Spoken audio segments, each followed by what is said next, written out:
Hey there, welcome to Board Game Barrister, our local game shop in Milwaukee, Wisconsin. I'm Andy, and I'm here with Elizabeth, Glenn, and Gordon, and today we're talking Forbidden Jungle from Gamewright, the latest installment in Matt Leacock's Forbidden series where we have crash-landed on a jungle planet and we have to activate an alien portal to get ourselves home. Let's get into it. Welcome to Forbidden Jungle, a cooperative adventure game where we've crash-landed on an alien jungle planet. Now there's a bunch of portals we've found on this planet that we might be able to use to get ourselves home, but in order to do that we'll have to find one and then assemble 4 working power crystals on all 4 sides of that portal to get out of here. When the game starts we have no idea what's in the jungle except that there might be some working crystals out in these spaces. They might also be broken, that's up to us to discover, and on each player's turn they get 4 actions that they get to use to go out and start exploring this jungle and fend off the alien threats that lie in wait there. There are 4 different types of actions you can use for those 4 actions you take on your turn as well, the first of which is a move. So if this player was going to move, they would move 1 space adjacent to where they are, and that would cost 1 of their actions to do. Action number 2 is to explore, so if you're on a face-down jungle space like this one that has no aliens on it and no webs or anything like that stopping you from exploring, then you can flip over that tile and see what's on the other side. This player has found a configurator machine. This jungle is full of alien machines that we're actually going to have to use in order to get those power crystals where we need them and to fend off the aliens. The configurator lets us start moving other tiles around the board. So the third action you're allowed to take is to use a machine when you're on a machine space. If this player wanted to use the configurator, it would let them push 1 tile and anything on it in a straight line like this. And the 4th type of action is to remove aliens from your space. When you're in the same space as an alien threat, you can fend it off by using this action to remove 1 hatchling, 1 adult, 1 egg, or 1 web from the space that you're on. So that's all well and good. We're going to be using our actions to try to find cool machines, find portals, get these crystals explored, and then assemble them around that portal. What could go wrong? Well, at the end of every player's turn, things are going to go wrong, and that's going to take place in form of this threat deck here. We have got a threat tracker that we are going to start by placing at the difficulty level we want to play at, and then the current position of that tracker is going to tell us how many threat cards each player needs to draw at the end of their turn.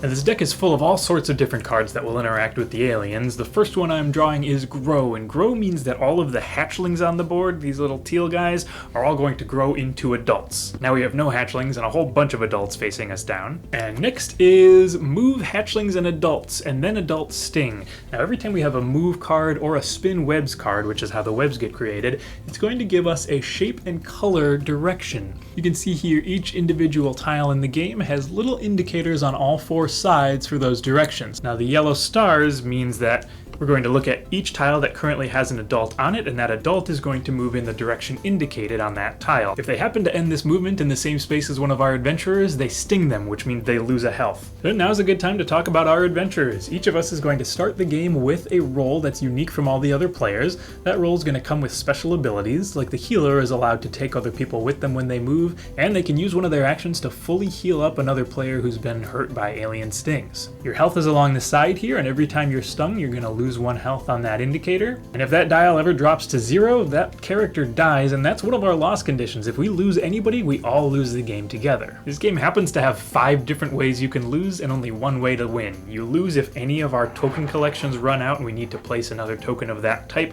So if we're out of hatchlings because they're all out on the board and I need to place another hatchling, we lose. As we said, if a player's health drops to 0, we lose. If our threat indicator ever reaches the very top of this chart here, we lose, and that'll happen as we continue to find threat rises cards in the deck that raise our threat on us and increase the number of cards we have to draw at the end of each player's turn. If any of the 4 functioning power crystals in the game get destroyed either by a game effect or by a bad call on our part, then we get marooned on the planet and we lose. And because the jungle will be moving and sliding around, there are ways for players to be stranded off in places where they can't move to other tiles, which is okay. There are ways to get them off of there and to slide them back into the jungle, but if we happen to draw a card that'll destroy that tile on them and they can't jump off to another one adjacent, then they're lost in a sinkhole and we lose as well. So we're going to keep racing against those 5 loss conditions, fending off the alien threats as we go, try to discover and explore all the working crystals, and eventually find a portal that we can put those crystals around to find our way home. So this is our first time playing Forbidden Jungle together. We played with 4 people. It was great. It took us from the time of reading the rules and getting set up and playing, it was maybe under an hour for our first game. Super fantastic, and it is giving you the stuff that you really like out of your Forbidden Island, Desert and Sky, ramping it up a notch in the way that they all do, taking something similar, adding something new, making it more complicated.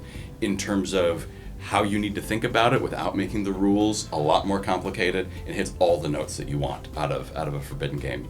5 stars. It's super fantastic. I'm gonna go crazy and I'm gonna blow it twice. Whoa. All right. I'm gonna start by blowing this one Okay.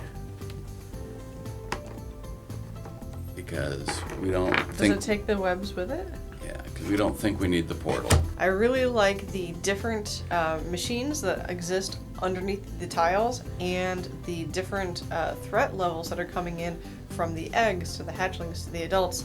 I thought it was going to be like too much to take in and compute and organize in my brain, but it actually ended up being pretty straightforward and sensible, and we kind of knew what was going to be happening. We are kind of like forbidden experts, but I thought it was pretty easy to follow. It actually gives the control of the board to the players in a way that no Forbidden game has before. The jungle is getting smaller because we're just blowing stuff up the entire time with destruct switches and explosives and stuff like this. And then you have to play a bit of a slide puzzle to win the game because you have to assemble parts of the jungle around the portal in order to get out of the jungle. So it's this really interesting elements that used to be in the game but be forced upon you are now the elements you control. Yes, we have control over what's falling apart and we have control over what's moving, but we have foes, and that's the new thing that's in here. We have actual alien creatures that are coming out to try and kill us and sting us. Because I think we're done now, right? This is the last Oh yeah. turn. We just yeah, have to, actually, we have yes. to discover. Yeah, we'll be done. Go ahead. Okay. You move one. Okay, so I go there for 1, I discover for 2. Yeah. It is an S crystal. Move for 3. I move for 3, carrying Andy. Jetpack. And then for 4, Activate for Oh yeah, the activate. jetpack, you don't have to wait for your turn. Jetpack is everything. Woo! Portaled. And I do like the fact that they kept in here. There is that possibility of just having that one string of bad luck where it's just like end game's over. Because I mean, we're like my guy with only 2 health. All it needed to happen was 2 adults to move it his square and sting, and that's it. Game's done. You can feel like you're in control, and that control can instantly vanish just with a couple of bad card draws. Yep. Yeah, it's that it is keeping that tension. No matter how good you think you're doing, you know that you have this tension of, but at any time it could be over. Yeah, because what I noticed was that a lot of the machines and special abilities are way more powered than we've seen in previous Forbidden games. But we also have, on the flip side of that, the enemy threats you have to be so much more careful about, because no longer is it a world where we can sit here and plan out what your moves are going to be and what your moves are going to be and what your we have this whole thing figured out. Little bit of chance. No. These foes could ship rapidly between turns, and so we have to be a lot more careful to read the board state on your turn and make some good choices now, because we don't really know what's going to happen on your next turn. Move hatchlings and adults yellow, and then adults sting. Oh man. If Gordon pulls an adult's move yellow and That's- sting, Glenn will die. Yes. And the one thing they added in this one that they've never done anything like before, I don't think for any other Forbidden game, is that they give you alternate setups that have varying levels of difficulty as well. So in addition to setting your threat level to a certain difficulty when the game begins, you can pick a different setup, each of which has its own name. There's Skull Spaceport can be where you landed. You can land at Anchor Bay. It's different crash sites you've ended up in.